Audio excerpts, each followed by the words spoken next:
हिंदू धर्मात देवी देवतांच्या पूजेमध्ये स्नान करणे, कपडे घालणे, शृंगार करणे, अगरबत्ती अर्पण करणे, प्रदक्षिणा करणे हे देखील पूजेचे महत्त्वाचे अंग मानले जाते. सनातन धर्मात असे मानले जाते की मंदिर किंवा देवाच्या मूर्तीला प्रदक्षिणा घातल्याने विचारांमध्ये सकारात्मकता आणि पवित्रता वाढते. मनाला आनंद आणि शांती मिळते. पण परिक्रमेचे फल तेव्हाच मिळते जेव्हा त्याचे नियम पाळले जातात. जाणून घ्या, कोणत्या देवतेची किती परिक्रमा करावी, परिक्रमा करण्याची योग्य पद्धत व मंत्र. कोणत्या देवतेची किती परिक्रमा करावी?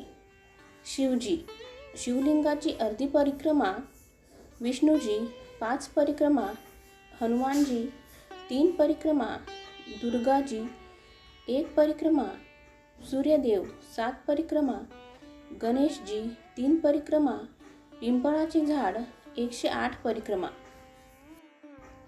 परिक्रमा कशी करावी? परिक्रमा नेहमी घड्याळाच्या काट्याच्या दिशेने करावी. सरळ हाताने परिक्रमा सुरू करावी. मंदिर हे अत्यंत पवित्र स्थान आहे. येथे सतत मंत्रोच्चार, पूजा आणि घंटा वाजल्याने सकारात्मक ऊर्जेचे वर्तुळ तयार होते.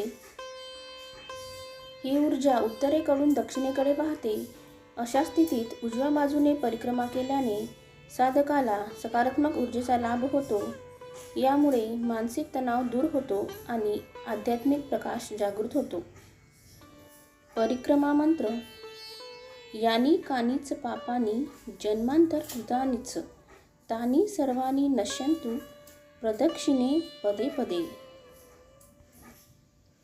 तात्पर्य: आपल्याकडून जाणून बुजून किंवा नकळतपणे आणि आपल्या मागील जन्मातील सर्व पापे प्रदक्षिणेसह नष्ट व्हावीत. सर्वशक्तिमान देव मला बुद्धी देव.